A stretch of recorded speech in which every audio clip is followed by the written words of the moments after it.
So we've made it. We've made it to the final day of the season. I've offered you a beach match about 6 weeks ago. You'd have all bitten my hand off. Well, here we go with the beach match against a beach team who are actually fighting for something and who we haven't beaten since like 2015. Welcome to Forest versus Boringmouth.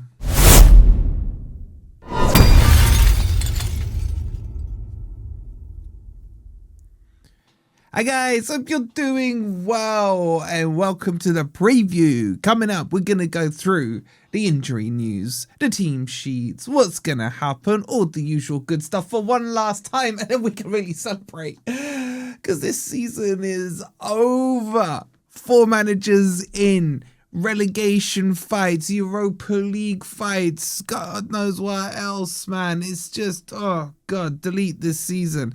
So, while you guys are hitting the like button, while you're hyping it up and everything, give yourselves a round of applause because we made it together, chat. Well, chat, it was not live, but you know what I'm saying. We made it together. So get some applause emojis in the comments because well done for surviving this season. It's been a season, I would almost nearly say, could be forgettable, but I did enjoy the Europa League campaign, but that still hurt. I don't know. It's another Forest season, isn't it? Let's be real.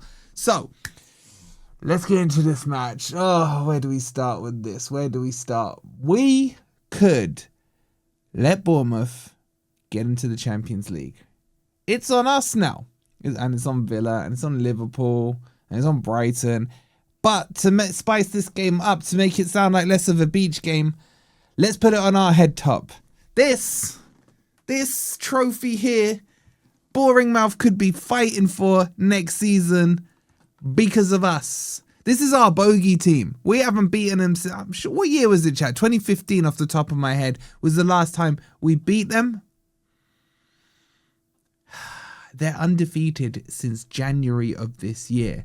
This is the team that I was kind of saying just with a bit of tongue in cheek that I thought would go down this season. They had their back line ripped up. They had their keeper removed. They lost Semenya in the January window. They're losing their manager after this game. And somehow or other, they're 6th in the league. This Premier League is seriously embarrassing. Every team below Bournemouth, including us, should be embarrassed about our performance to let a club that can hold less in their audience than, what, a third or a quarter of our subscribers is embarrassing. It really is. But they're playing well. They're playing well.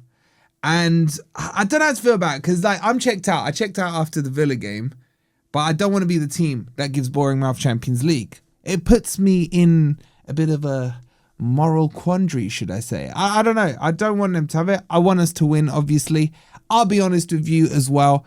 My energy may be towards back in West Ham because I want Spurs down. I want my brother out of the Premier League for the next 23 years. Let's see how he can deal with that. But this is a Forest channel, so we got to focus on our team, right? So let's talk about the injuries. Murillo injured, not training, said Pereira. Bollocks, I say. There's literally a thing I've seen where Igor Jesus, that's the one I'm doing, wears a body cam, is training away in the Forest training ground and training next to Murillo. This whole Murillo saga needs to be sorted out at the final whistle. Now, Pereira says that they don't want to risk him, okay? He also said that with Dan and Doy. Now, we've done a video on Dan and Doy. There's been some rumours about his transfer. Check that out if you haven't seen it already. And then the rest of them are pretty much as you were. I think he said Ola Ainar's been training fully as well. So, and he also talks about not risking players. But what I kind of liked about Pereira is he's still talking about it in a competitive sense. He knows it's a beach game. He knows there's no pressure on this game. And you know the other thing he said that I liked? He's like, yeah, I'm going on holiday after this game. For 3 days, going to Edinburgh. I mean, he must love me, right? The city I was born in. He's going to go and spend 3 days there. And then he's straight back to work. 3-day holiday. You got to respect the man's work ethic. And by the way, during the week, during day-to-day routines, he's first in, last out kind of work ethic as well. So I like that about him. They're already talking about the plans they want to do in the summer. There's a meeting after that 3-day holiday of his to kind of get everything aligned, in the words of Pereira, get everything set in stone. And the talks is, and I am hearing some interesting rumours in positive sense, and I'll put out a video on Patreon if you want to catch it first, so go check that out, but of good things happening this summer. But let's focus on hopefully good things happening this Sunday, which would be to lift this voodoo of not beating Boringmouth, of losing to them 3-2 and 5-0 last year, whatever it was, and all those other years as well. And let's ruin their Champions League, because it kind of feels like it could happen. Like the script is written. They're undefeated since January. Come up against their reverse bogey team. I don't know what, if you're their bogey team, what are they to you? I don't know. Let me know in the comments. Let's look at the team sheet. I've babbled on way too long here, right? So, what do we know? We know Murillo won't play. Cunha should be okay. He also talked about not experimenting too much, which I kind of disagree with, but I think he's doing it from that competitor inside him. I'm talking about Pereira there. Because I want to see McAtee play. I want to see Backward play. To be honest, I don't mind seeing this team play. You know what? This is the team I would go for. I would also put Dan Ndoye if he was fit, but apparently he's not. So I just want Dan Ndoye to play and be like, this is your last chance, son. Get good or get gone.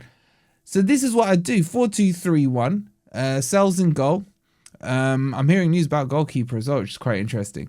Nico Williams, right back. Even though I don't... You know what? I think Nico Williams is a better left back. But anyway, depends on what Einar does and how fit he is. I still want to see more of Nets. So yeah, scrap that. I'm going with this back four. Williams, Milenkovic, Cunha and Nets. In midfield, I'm gonna rest Sangare. I'm gonna bring my boy. I'm gonna rest Dominguez and bring my boy Sangare in. I liked what I saw after the 5 minutes when he came on. He looked good again, so I want to bring him in with Anderson.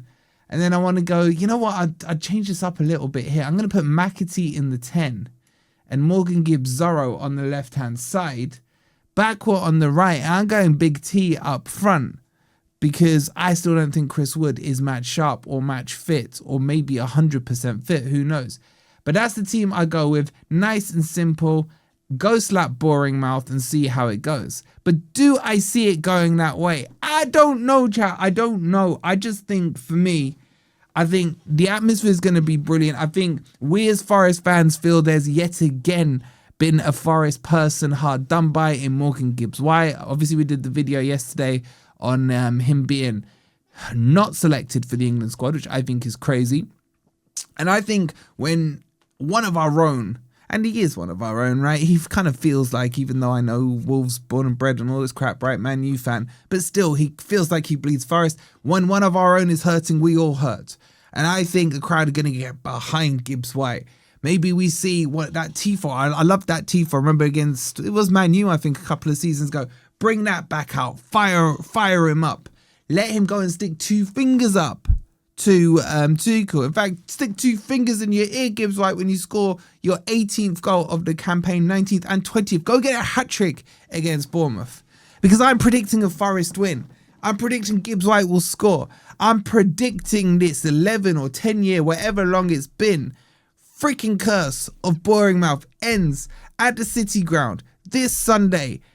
And Boringmouth miss out on the Champions League because of Forest. They'll never win one of these. They'll never even get to play in one of these if we do our job this weekend. There you go.